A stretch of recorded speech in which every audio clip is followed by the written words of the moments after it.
Oke.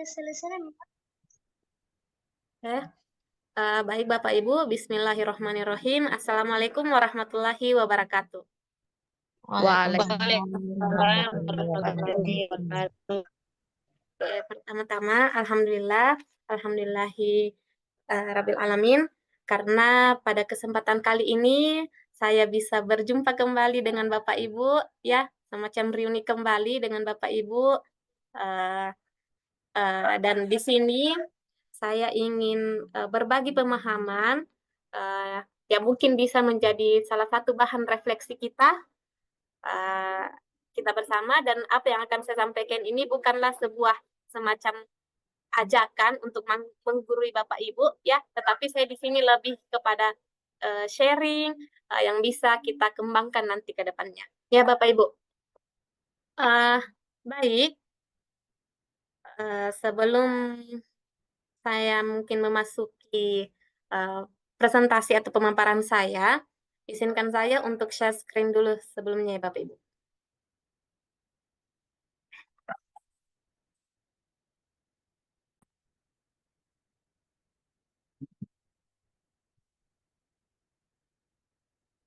Sudah tampil nih Bapak Ibu? Iya, tampil Bu. Sudah tampil. Jelas Midi? Iya, jelas sekali. Baik, Bismillahirrahmanirrahim. Jadi berdasarkan informasi yang saya sampaikan sebelumnya, bahwa insya Allah pada siang hari ini saya akan melakukan diseminasi, yaitu berupa semacam penyebaran pemahaman terkait dengan budaya positif di sekolah. Nah, di sini sebelum saya ingin melanjutkan pemaparan, saya ingin berpantun terlebih dahulu. Jadi ada pantun buka saya. Burung merpati terbang ke awan, menyapa pagi dengan riang gembira. Selamat datang Bapak Ibu sekalian, izinkan saya untuk memulai presentasi untuk kita. Bisa Bapak Ibu? Bisa. Terima kasih Bapak Ibu. Oke. Berdasarkan dari judul diseminasi kita hari ini, yaitu tentang budaya positif. Nah, tentunya kita mungkin masih awam akan apa sebenarnya itu budaya positif. Jadi, budaya positif itu Bapak Ibu adalah nilai-nilai keyakinan dan kebiasaan yang ada di sekolah kita yang berpihak pada murid, sehingga murid ini dapat berkembang menjadi pribadi yang kritis, penuh rasa hormat, dan tanggung jawab. Jadi sebenarnya budaya positif ini seperti ini Bapak Ibu. Mungkin di sekolah kita ada program semacam literasi, ya kan? Literasi mungkin pada saat sebelum memasuki pembelajaran, itu salah satu pembiasaan, salah satu budaya yang positif. Ataukah misalnya apel pagi, itu kan kebiasaan yang sering kita lakukan, itu kebiasaan-kebiasaan positif. Ataukah misalnya sholat duhur berjamaah, itu semua masuk ke dalam budaya positif. Saya kira itu sudah kita terapkan di sekolah kita masing-masing, tinggal bagaimana kita untuk konsisten lagi, untuk melanjutkan, mengkonsistenkan lagi program kita, dan tentunya bagaimana kita untuk menerapkan, mewujudkan budaya positif di sekolah kita. Jadi, seorang guru yang baik ini harus memiliki kemampuan dalam mewujudkan budaya positif di sekolah. Jadi tentunya kan kita mau menjadi guru yang baik kan Bapak Ibu. Jadi bagaimana kita mewujudkan budaya positif di sekolah? Karena budaya positif tersebut dapat dijalankan dengan menerapkan konsep-konsep inti seperti ini Bapak Ibu. Yang pertama, disiplin positif. Tentunya disiplin positif ini sudah tidak asing lagi bagi kita, mungkin ada juga di pengelolaan kinerja kita yang mengambil indikator disiplin positif. Bapak Ibu benar untuk masuk ke dalam diseminasi ini karena yang dibahas dalam pertemuan kali ini adalah menyangkut dengan disiplin positif. Jadi insya Allah setelah menerima materi hari ini akan lebih mempermudahkan kita untuk mengerjakan atau memahami lagi indikator disiplin positif yang kita pilih di PMNTA. Kemudian yang kedua ada motivasi perilaku manusia, ada keyakinan sekolah atau kelas, ada kebutuhan dasar manusia, posisi kontrol restitusi, dan yang terakhir ada segitiga restitusi. Bapak Ibu sekalian, di sini sebenarnya dilakukan secara luring ya Bapak Ibu. Cuman kita mungkin bisa membayangkan, misalnya misalnya Pak Hendra ya. Saya di sini mengibaratkan yang A ini adalah Pak Hendra ya. Tugasnya Pak Hendra ini adalah mengepalkan tangannya dan bayangkan bahwa di dalam kepalanya ini ada sesuatu yang sangat berharga dan dia Pak Hendra ini harus menjaga benar-benar dengan sekuat tenaga eh, benda yang dia kepalkan di dalam sini. Karena ini sangat penting untuk kehidupannya. Kemudian saya ibaratkan yang tangan satu ini adalah Pak Edi misalnya. Jadi Pak Edi ini tugasnya adalah mencoba segala cara bagaimana supaya dia bisa membuka kepalan tangannya Pak Hendra. Bisa Pak Edi dengan cara membujuk kah, dengan cara menghardiki ini kepalanya, memarahi, menggoda, bahkan bisa Pak Edi bilang, ku kasih uang 1 juta, tapi buka itu kepalan tangan tak. Bagaimana caranya agar dia membuka kepalan tangan dari Pak Hendra. Nah itu ya, ada tugas Pak Hendra, ada tugasnya Pak Edi. Nah pertanyaan selanjutnya adalah, apakah Anda atau B, Pak Edi ini atau Pak Hendra bisa membuka kepalan tangannya ataukah menutup kepalan tangannya? Ya, jadi ada dua jawaban kemungkinan. Jadi bisa jadi Pak Hendra kepalan tangannya ini tetap ia tutup atau dia tergoda dengan bujukannya Pak Edi misalnya, sehingga kepalan tangan ini bisa terbuka. Nah, pertanyaan ini mungkin ingin saya tanyakan ke Bapak Ibu. Mungkin bisa dijawab, dalam kegiatan ini, sesungguhnya siapakah yang memegang kendali atau kontrol untuk membuka dan menutup kepalan tangan? Kira-kira siapa Bapak Ibu? Siapa yang memegang kendali ini atau kontrol sehingga tangannya Pak Hendra, kepalan tangannya itu bisa membuka atau menutup? Mungkin bisa raise hand Bapak Ibu yang ingin menjawab. Atau yang punya tangan sendiri tadi, Hendra? Silakan raise hand atau yang lain.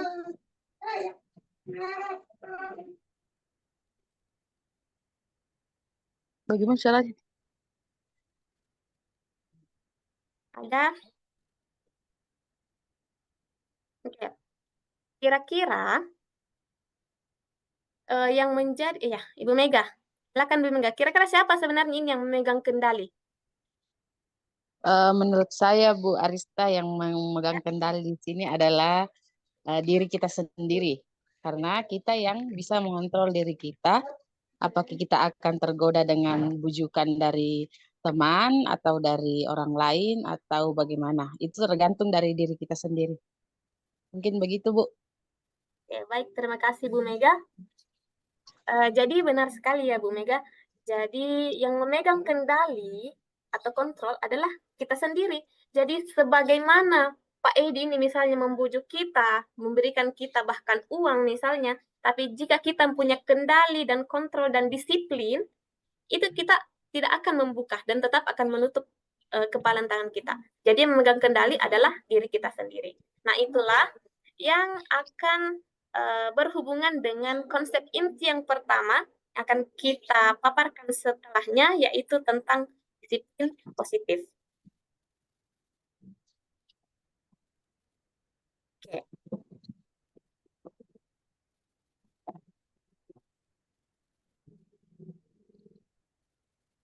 Oke, Bapak Ibu, dalam budaya kita, makna kata disiplin ini dimaknai menjadi sesuatu yang dilakukan pada orang lain untuk mendapatkan kepatuhan.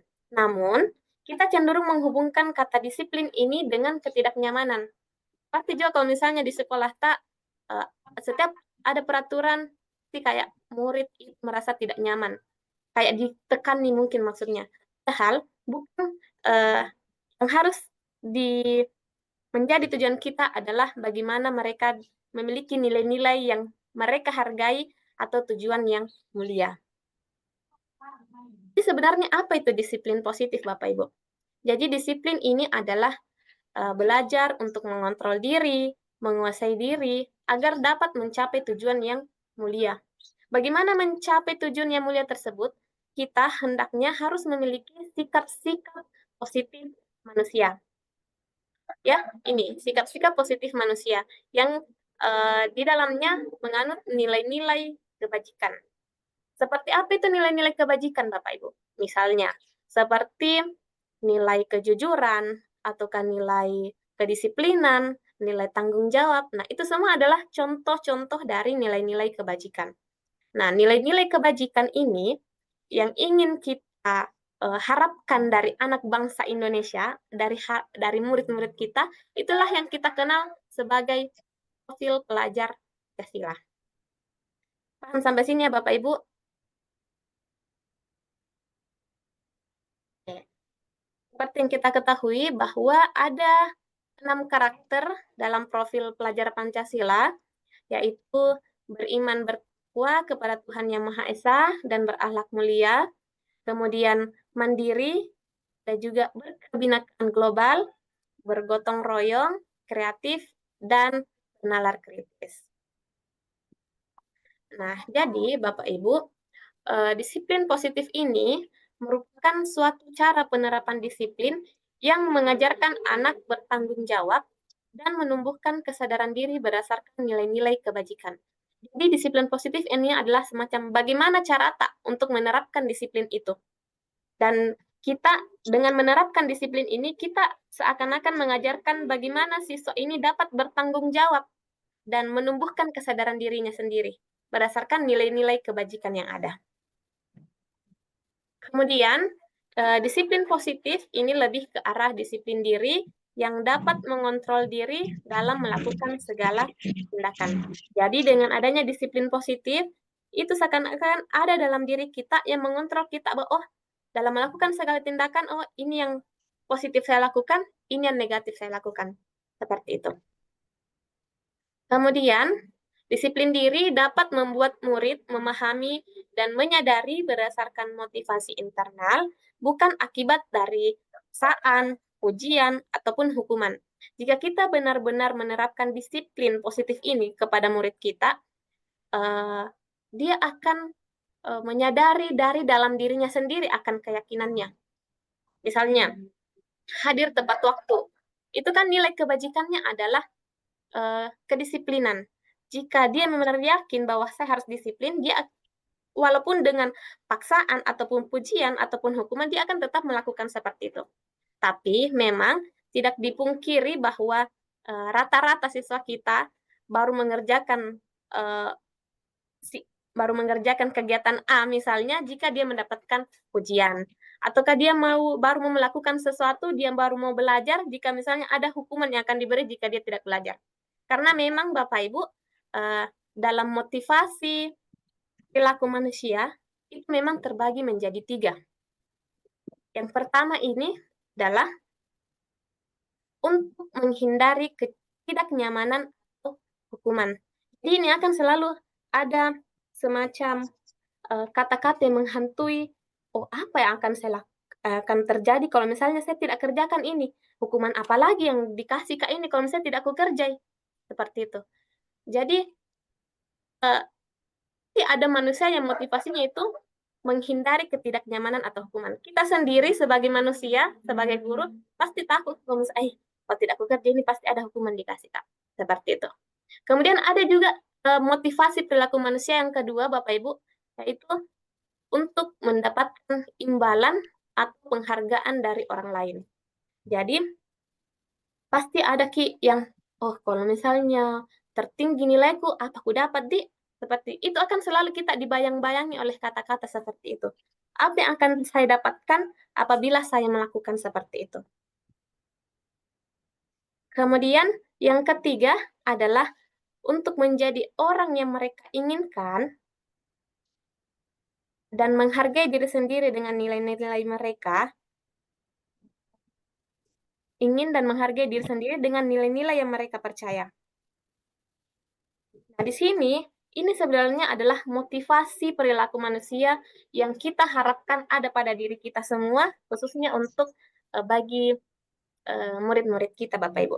Karena di sini akan dihantui oleh kata-kata, saya akan menjadi orang yang seperti apa kalau misalnya saya melakukannya. Saya nanti ke depannya akan menjadi seperti apa. Jadi sebenarnya, memang tidak lupa dalam kehidupan ini, kita pasti kadang memiliki motivasi perilaku manusia yang Yang pertama ini, kadang juga kita masuk ke poin kedua, yang paling baik adalah di motivasi yang ketiga ini, Bapak Ibu. Untuk menjadi orang yang mereka inginkan dan menghargai diri sendiri dengan nilai-nilai yang kita percayai. Jadi ini kita akan berpikir ke depannya, saya akan menjadi orang yang seperti apa jika saya melakukan tindakan tersebut. Nah, Bapak Ibu, mungkin ini adalah sudah asing lagi bagi kita, ya, tentang keyakinan sekolah, keyakinan kelas. Jadi, di sini guru berperan dalam terbentuknya keyakinan sekolah atau kelas dengan adanya kesepakatan antara guru dan murid. Keyakinan sekolah atau kelas ini berupa pernyataan-pernyataan universal yang mudah diingat dan dipahami dan harus diterapkan di lingkungan sekolah. Jadi di sini perlu saya pahamkan kepada Bapak Ibu bahwa antara kesepakatan kelas dan keyakinan kelas itu berbeda, Bapak Ibu. Yang kita tempel di kelas kita itu adalah apa kira-kira? Kesepakatan kelas ya, Bapak Ibu. Jadi itu belum keyakinan kelas. Nah, di sini mungkin saya paparkan. Sebelum membuat keyakinan kelas, maka terlebih dahulu kita harus membuat kesepakatan kelas. Jadi, keyakinan kelas ini tidak akan ada jika belum ada kesepakatan kelas yang kita buat dari guru dengan siswa atau murid kita. Dan kesepakatan kelas ini merupakan aturan atau norma yang dibuat oleh guru dan siswa bersama-sama untuk menciptakan lingkungan belajar yang kondusif. Kesepakatan kelas yang menuntun nilai-nilai positif akan berujung pada keyakinan kelas. Dan keyakinan kelas merupakan kesepakatan kelas yang diyakini bersama oleh guru dan murid selama proses pembelajaran. Oke, ini mungkin sedikit tambahannya Bapak Ibu. Mungkin ada Bapak Ibu yang mengambil indikator di PMMTA terkait dengan penerapan disiplin positif. Di sini jelas bahwa perilaku spesifik yang akan pelajari dan tampilkan pada observasi praktik kinerja kita. Yang pertama, mungkin kita bisa memilih guru melakukan refleksi dinamika kelas untuk menerapkan kesepakatan kelas. Di sini ada kesepakatan kelas, kemudian di sini juga, dan guru memfasilitasi peserta didik menyadari konsekuensi dan memperbaiki perilaku melanggarnya atau restitusi. Nanti akan kita bahas. Tentunya dalam melakukan observasi praktik kinerja nanti, berarti sebelum melakukan observasi harus memang ada kesepakatan kelas yang kita tempel di kelas kita masing-masing melakukan observasi. Nah, jika Bapak Ibu masih ada yang belum menempelkan atau membuat kesepakatan kelas, mungkin ini beberapa prosedur yang dapat Ibu lakukan dalam membentuk keyakinan kelas ya. Jadi yang pertama, kita mempersilahkan warga sekolah atau murid-murid kita ya untuk bercurah pendapat tentang peraturan yang perlu disepakati. Misalnya kita bisa menggunakan post-it, misalnya kita bagikan ke murid-murid kita, kemudian mereka menuliskan pendapat mereka tentang apa yang ingin dia tuliskan di kesepakatan kelas. Kemudian setelah kita kumpulkan pendapat-pendapat dari murid, kemudian kita catat semua masukan-masukan dari murid kita, baik itu di papan tulis atau di kertas, sehingga bisa dilihat oleh semua siswa. Kemudian menyusun keyakinan kelas sesuai prosedur pembentukan keyakinan sekolah atau kelas. Jadi, Bapak Ibu, dalam menampung pendapat dari murid-murid, tentunya yang murid tulis itu pasti ada yang menggunakan kalimat positif dan kalimat negatif. Karena saya belum pernah dapatkan siswa-siswa yang menuliskan langsung yang kalimat positif. Masih ada beberapa murid yang pasti menuliskan misalnya, tidak membuang sampah pada tempatnya, ataukah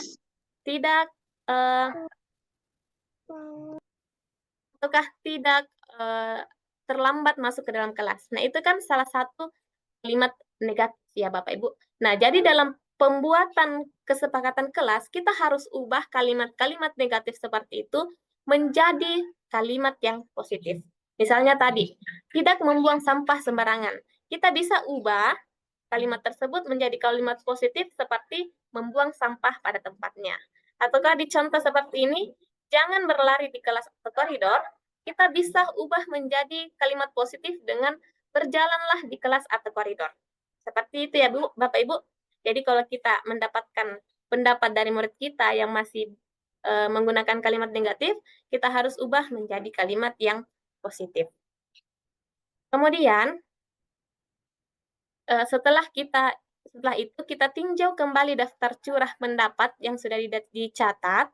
Jadi kemudian kita memberikan penjelasan akan keyakinan kelas dari kesepakatan tersebut.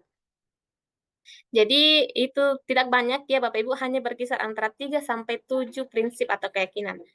Kemudian setelah keyakinan kelas kita selesai dibuat, maka kita berikan persetujuan kepada murid kita, apakah kita sepakat akan kesepakatan tersebut.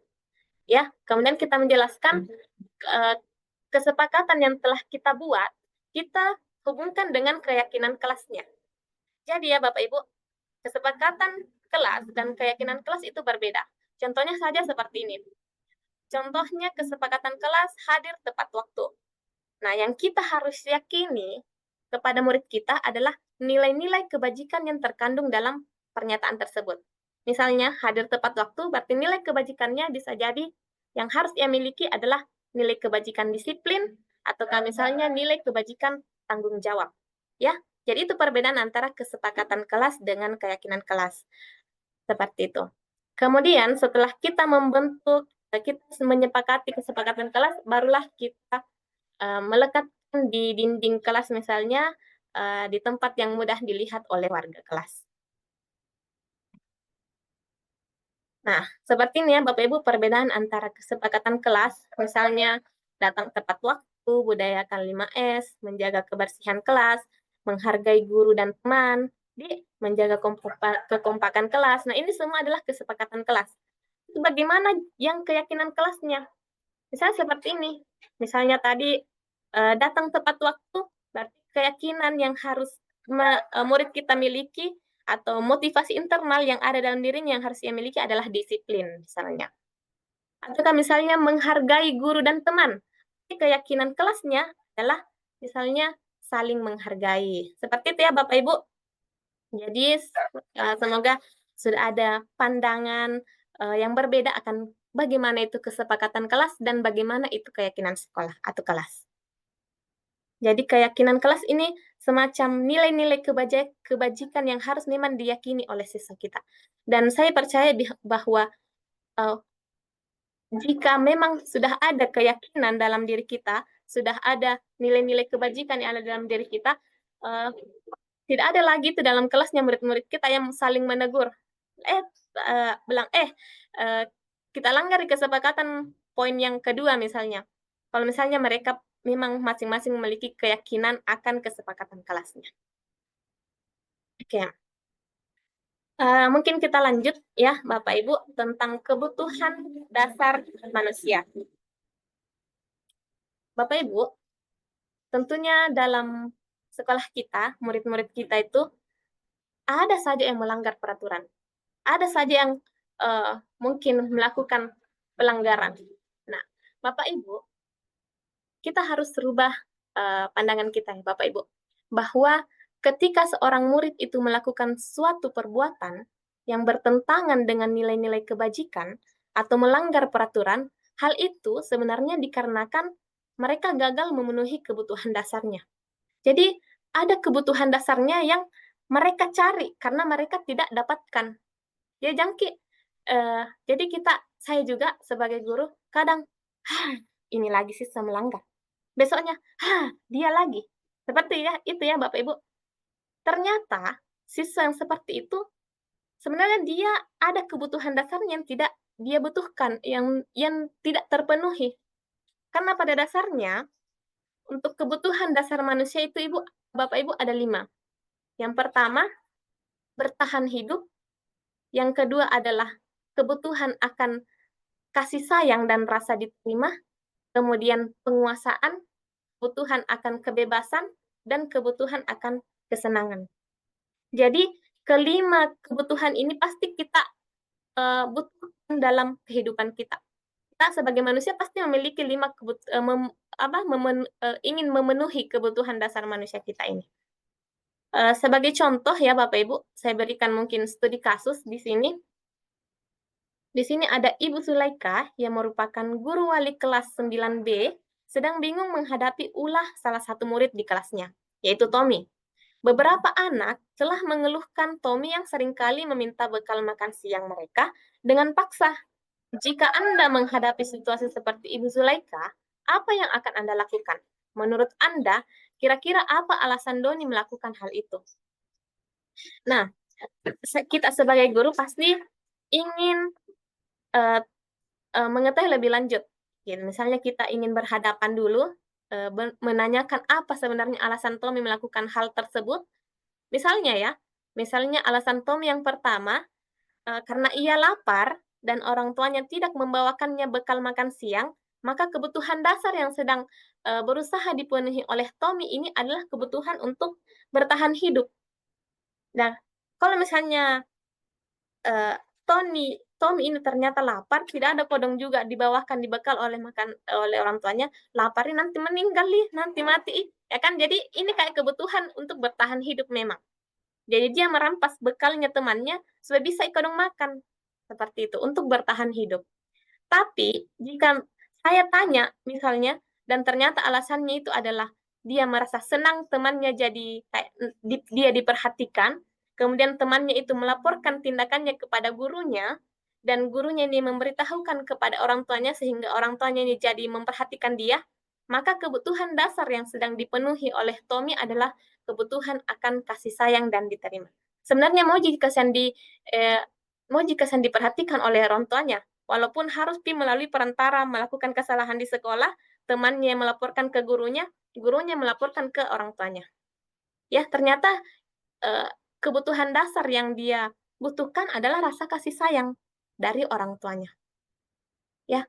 Kemudian misalnya saya tanya, dan ternyata alasannya adalah karena temannya jadi takut dengan dia dan menuruti keinginannya. Maka sebetulnya Tommy sedang berusaha memenuhi kebutuhan dasarnya akan kekuasaan. Jadi dia kayak mau diakui seperti itu.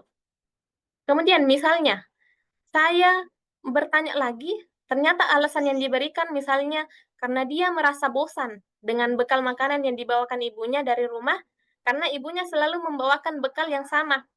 Nah, jadi kalau misalnya dia mengambil bekal temannya, karena sebenarnya dia bosan bahwa bekalnya itu terus setiap hari, itu berarti bahwa Tommy ini sedang berusaha memenuhi kebutuhannya akan kebebasan. Nah, kemudian alasannya misalnya dia mengatakan karena ia melakukannya karena iseng saja dan ia menikmati ekspresi wajah teman-teman yang kesal. Nah, ini berarti Tommy sedang berusaha memenuhi kebutuhannya akan kesenangan.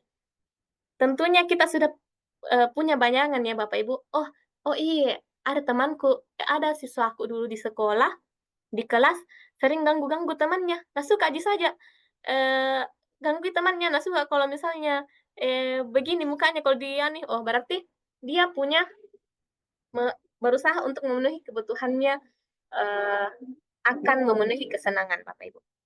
Dan di sini kita bisa lihat bahwa untuk memenuhi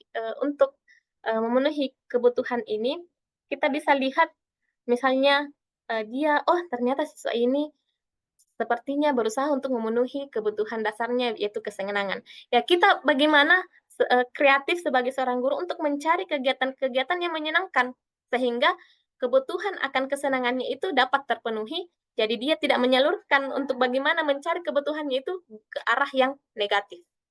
Seperti itu Bapak Ibu.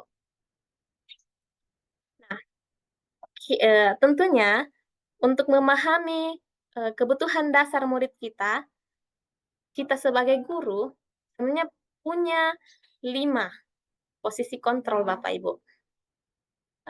Mungkin kita pernah sebagai penghukum, mungkin kita juga pernah sebagai pembuat merasa bersalah, atau kita pernah sebagai teman, pernah juga sebagai pemantau, atau pernah sebagai manajer. Mungkin saya sedikit memberi gambaran ya Bapak Ibu. Mungkin masih ada yang bingung-bingung sebenarnya bagaimana itu kalau misalnya posisiku sebagai pembuat merasa bersalah, atau bagaimana sebenarnya posisiku kalau misalnya jadi teman Kak sama siswa. Nah, seperti ini ya Bapak Ibu, saya berikan gambaran, ini jika posisi penghukum.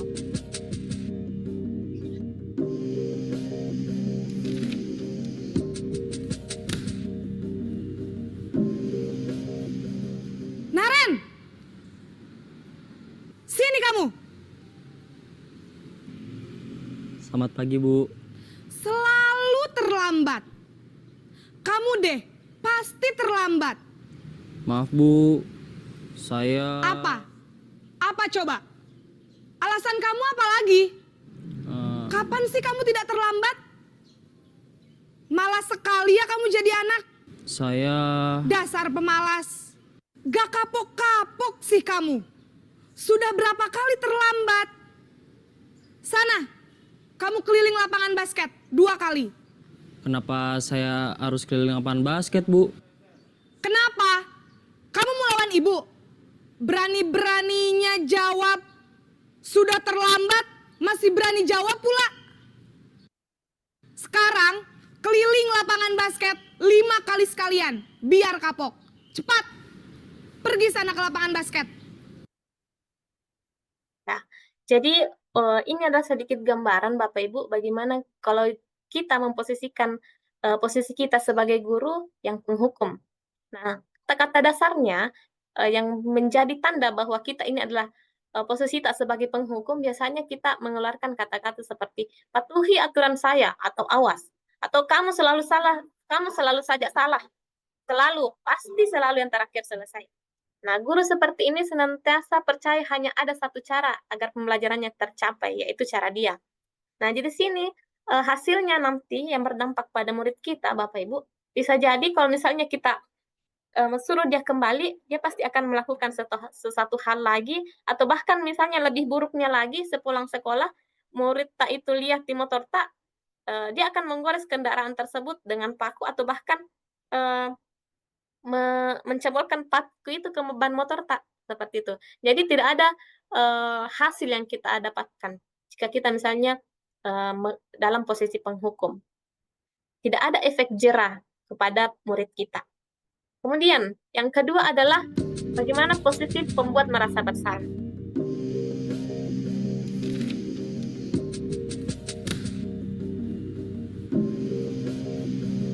Naren,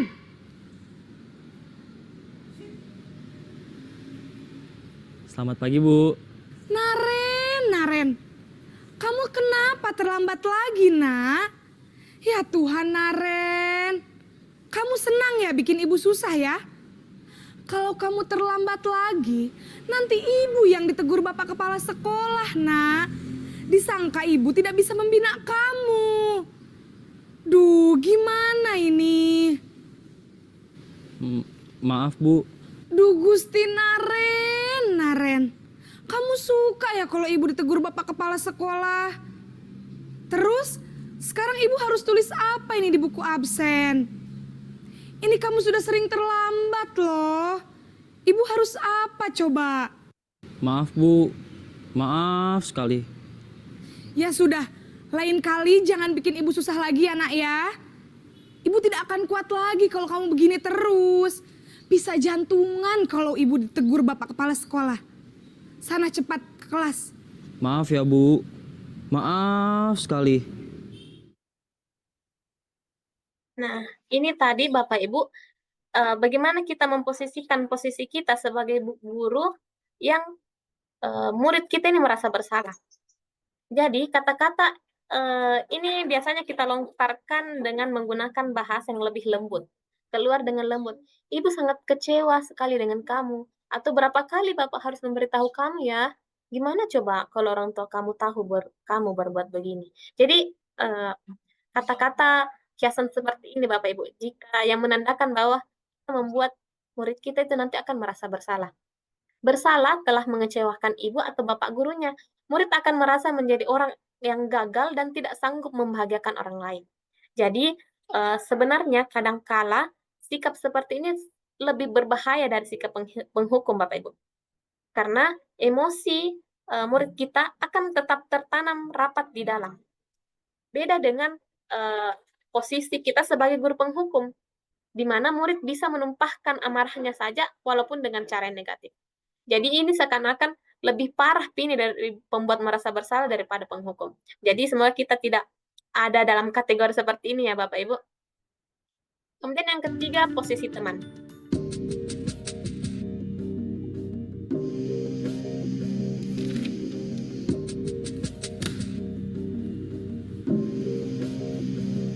Naren,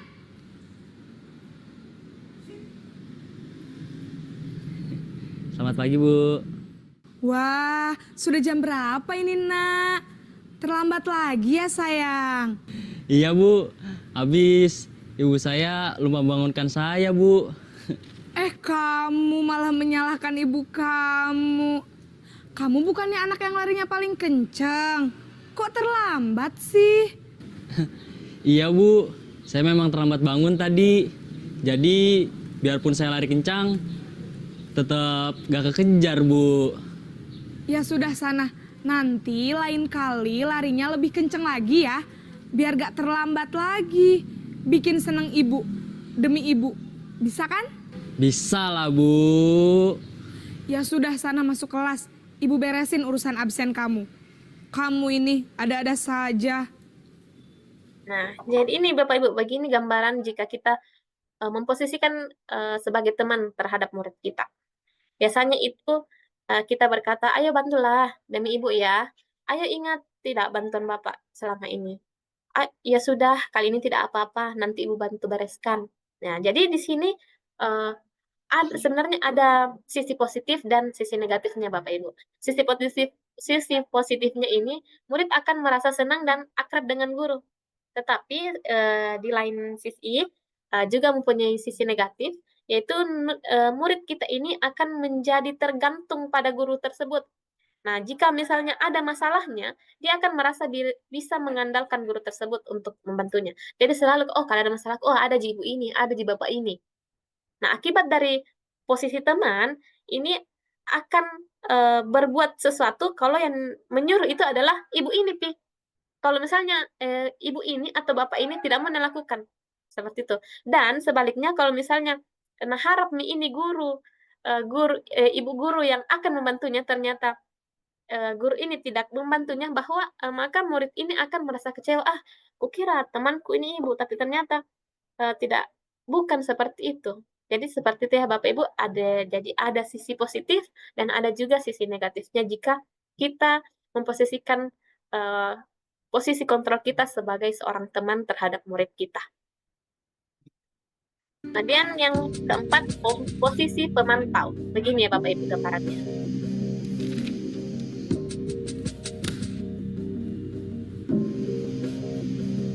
Naren,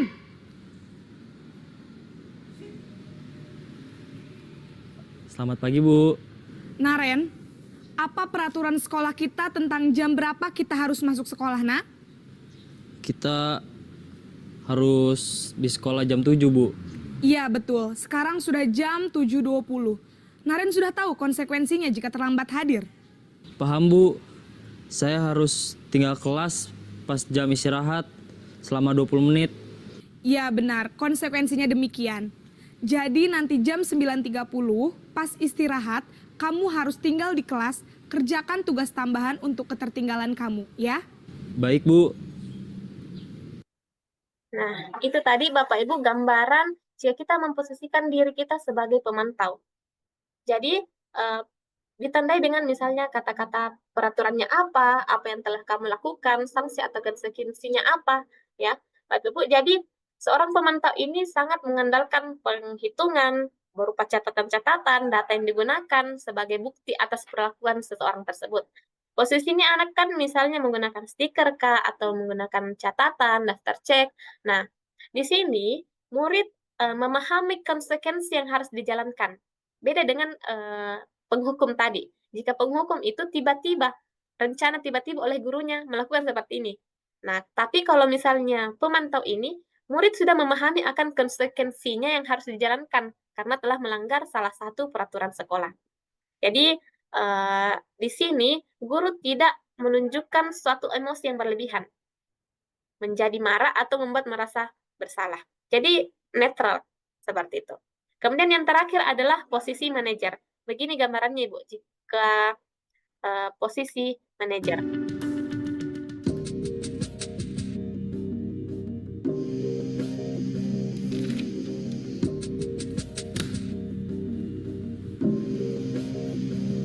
Naren,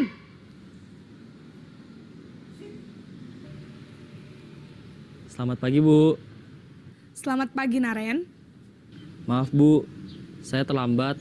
Iya, sekolah masuknya jam 7, sekarang sudah jam 7.20. Jadi sekarang bagaimana ini Naren? Maaf, Bu.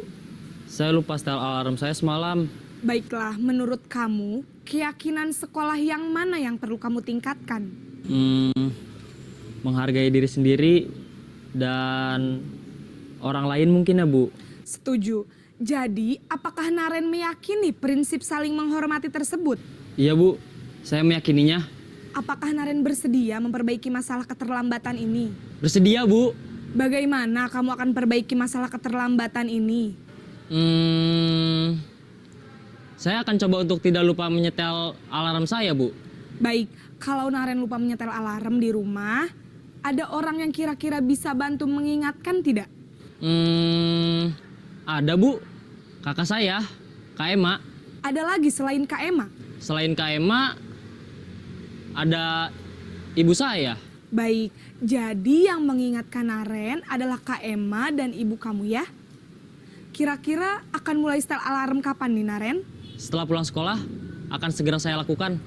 Baik, jadi Naren akan setel alarm untuk bangun besok pagi dan akan diingatkan oleh kakak dan ibunda Naren ya. Ada lagi yang mungkin perlu dilakukan Naren agar tidak terlambat bangun lagi. Tidak ada, Bu. Baik Naren, terima kasih untuk kerjasama kamu. Sekarang kamu perlu kembali ke kelas untuk belajar. Baik, Bu. Terima kasih.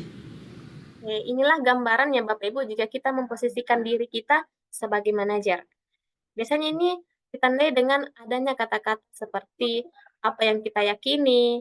Jadi ini kembali lagi ke keyakinan kelas yang telah murid itu sepakati. Kemudian apakah kamu meyakininya?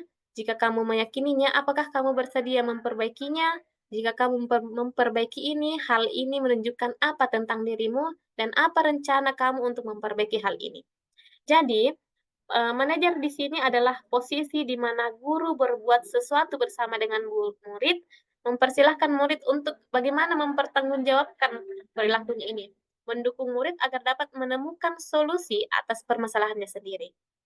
Ya, Bapak Ibu, jadi namun bila kita menginginkan murid-murid kita menjadi manusia yang merdeka, mandiri, dan bertanggung jawab, maka kita perlu mengacu kepada restitusi yang dapat menjadikan murid kita seorang manajer bagi dirinya sendiri. Jadi ini merupakan rangkumannya ya Bapak Ibu. Jadi untuk ini adalah identitas gagal, kontrol dari luar. Jika kita menghindari hukuman itu sebenarnya jika kita berada pada posisi menghukum dan pembuat rasa bersalah. Dampaknya jika misalnya kita posisi penghukum, dampak pada murid adalah dia akan mengulangi kesalahannya. Dia tetap akan mengulangi kesalahannya. Kemudian jika pembuat rasa bersalah, akan membuat murid kita kayak merasa rendah diri, tidak percaya diri lagi, seperti itu. Kemudian jika kita memposisikan sebagai teman, murid kita akan lemah, tidak mandiri, dan hanya terus bergantung pada gurunya tersebut. Jika kita memposisikan sebagai pemantau, dampaknya pada murid kita nanti itu adalah menitik beratkan pada sanksi atau hadiah untuk dirinya. Kemudian jika kita posisikan sebagai manajer, maka dampak pada murid kita adalah dia akan mengevaluasi dirinya dan bagaimana cara untuk memperbaiki diri. Seperti itu ya Bapak Ibu. Dan di antara kelima posisi kontrol tersebut, sebaiknya seorang guru, kita sebagai guru, menggunakan posisi kontrol sebagai manajer. Ya Bapak Ibu, tapi tentunya mungkin kita pernah berperilaku sebagai teman, kita mungkin pernah berperilaku posisi kontrol tak sebagai pemantau, tapi kita harus menyadari bahwa tujuan mulia yang harus kita gapai adalah bagaimana menjadikan murid kita menjadi manajernya diri sendiri. Oke, sebagai manajer, guru dapat berbuat sesuatu bersama murid, Bapak Ibu. Mempersilahkan murid untuk bertanggung jawab dan mendukung murid agar dapat menemukan solusi.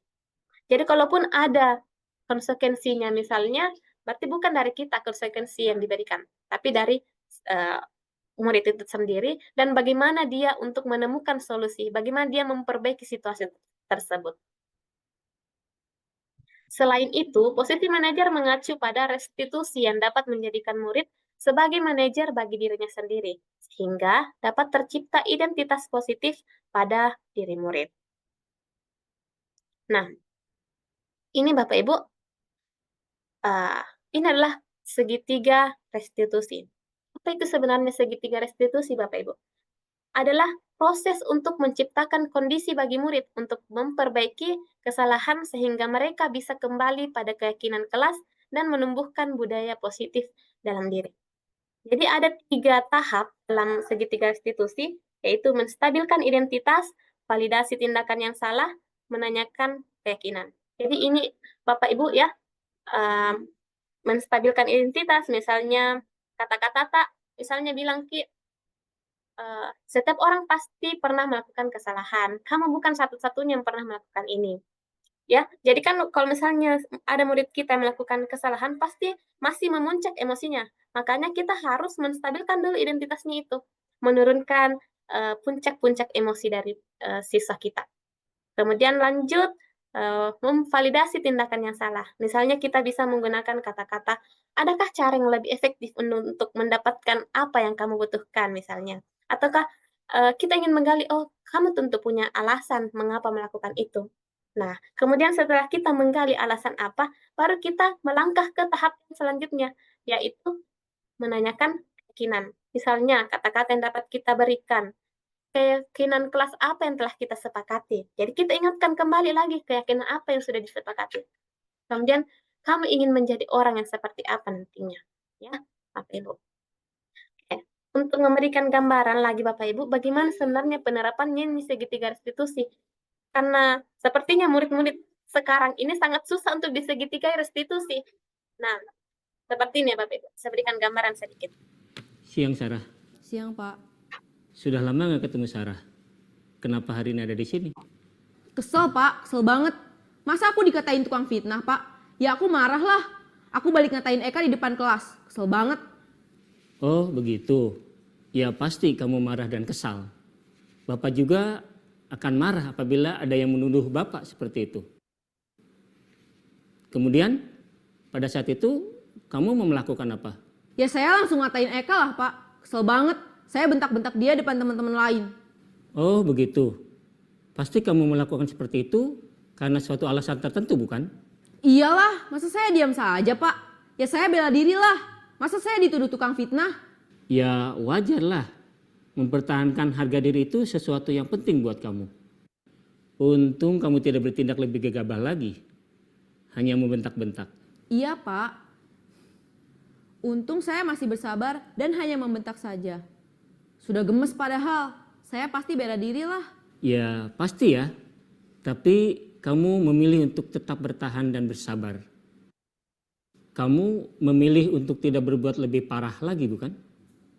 Iya. Nah, sekarang coba kita lihat lagi tindakan kamu yang bentak-bentak Eka di kelas. Tindakan kamu itu kira-kira sesuai dengan keyakinan kelas atau prinsip kamu tidak? Enggak lah Pak. Capek Pak jadi pemarah. Jadi keyakinan atau prinsip mana yang kurang sesuai dengan keinginan kamu? Ya, saya sebenarnya sangat menghargai orang lain. Mungkin saat itu saya menjadi emosi. Jadi tidak menunjukkan sikap itu. Kamu meyakini tidak? Menghargai orang lain itu penting buat kamu. Yakinlah Pak. Iya, setuju. Kita harus saling menghargai. Namun ada juga keyakinan yang kita sepakati yang perlu kita jalankan apabila kita sedang marah bukan? Ya saya bisa lebih proaktif. Mulai dengan diri sendiri. Saya bisa jadi lebih bersabar. Mengambil waktu jeda untuk berpikir mau apa selanjutnya. Kira-kira kamu bersedia memperbaiki masalah ini tidak? Bersedia, Pak. Kalau kamu memperbaiki masalah ini, kamu akan menjadi orang seperti apa? Saya akan menjadi orang yang bertanggung jawab kali ya, Pak. Dan senantiasa proaktif. Iya, menurut kamu bagaimana rasanya menjadi orang seperti itu? Ya nyaman lah. Bangga bisa bersabar dan menahan diri. Baiklah kalau begitu. Yuk kita pikirkan bagaimana memperbaiki masalah ini. Begini ya Bapak Ibu, beberapa gambaran bagaimana kita bisa menerapkan segitiga restitusi kepada siswa kita yang mungkin mengalami permasalahan di sekolah.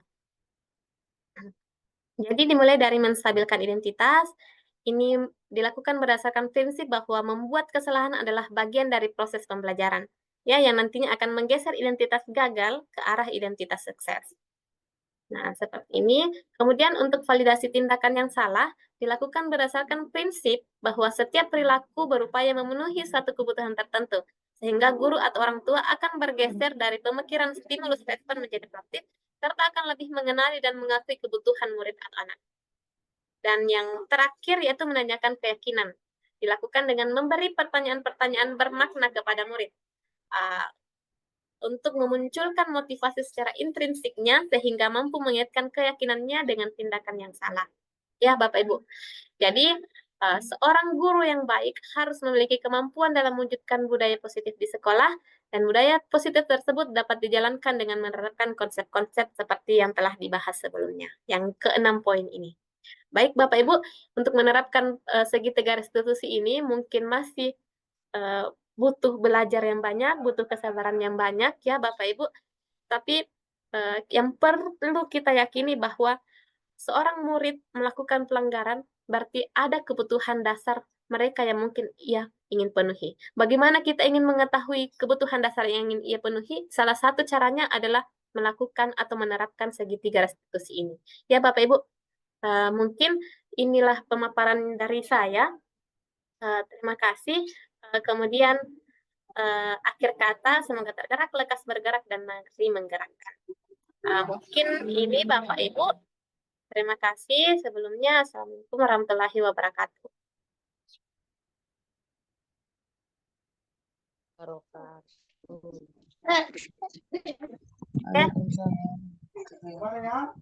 Oke, Bapak Ibu.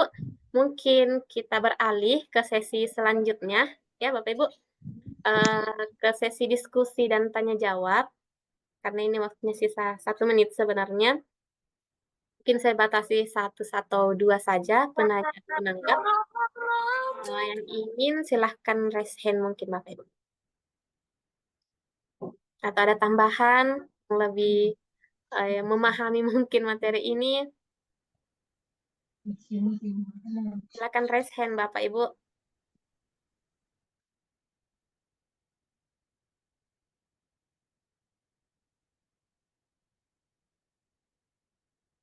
Ya, ada Bapak Ibu, apa sudah jelas?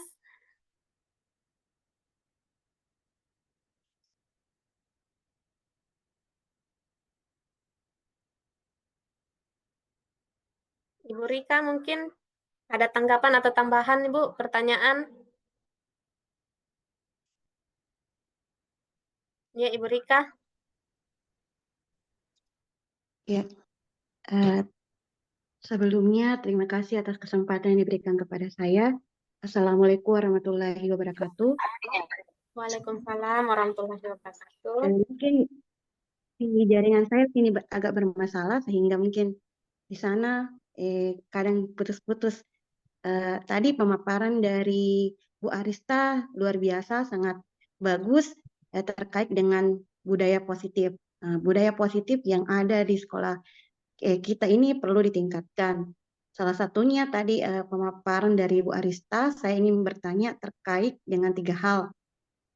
Ada hukuman, ada konsekuensi, dan restitusi. Di antara ketiga tersebut, masing-masing ada kelebihan dan kekurangannya. Menurut Bu Arista, yang manakah lebih efektif?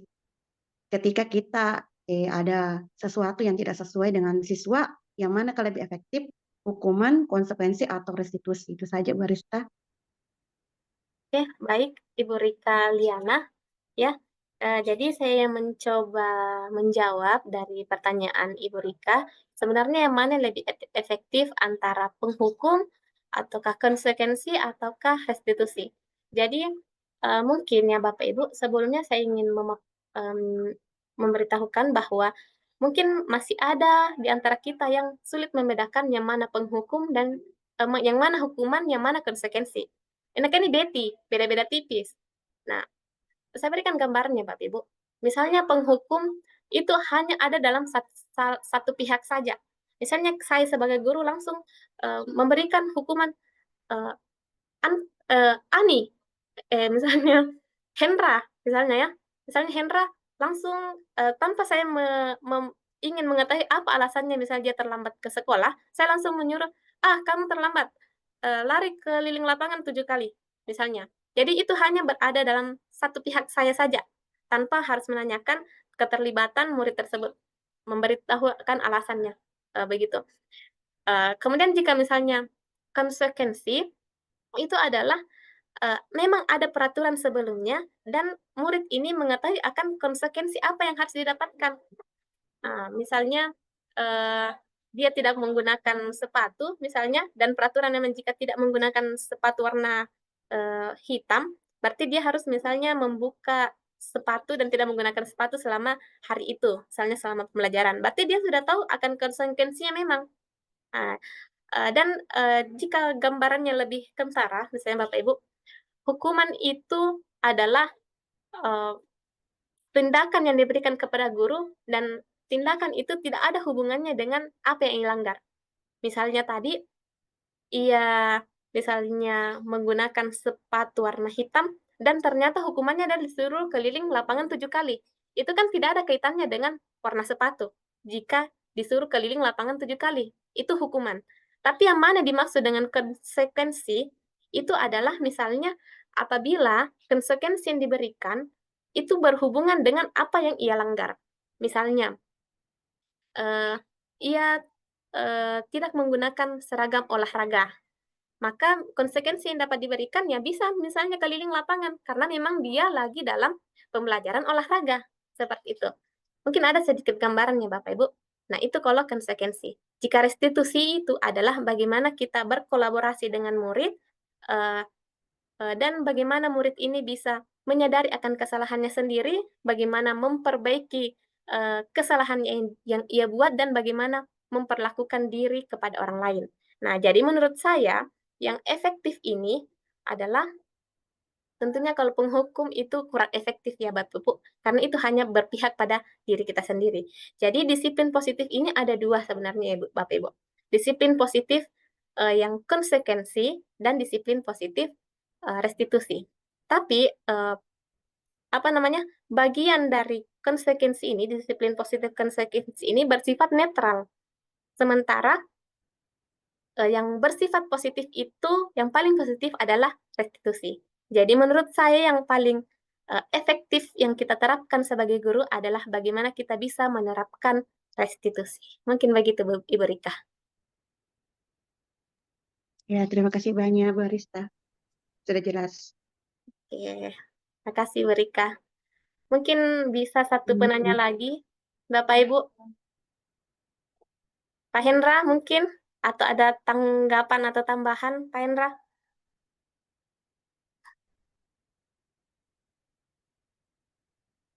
Masih ada lagi Bapak Ibu yang ingin ditanyakan atau yang ingin disarankan? Seperti apa? Ingat. Oke. Mungkin sudah cukup ya Bapak Ibu, dan sudah tidak ada lagi yang ingin bertanya, yang sudah tidak ada lagi juga yang raise hand.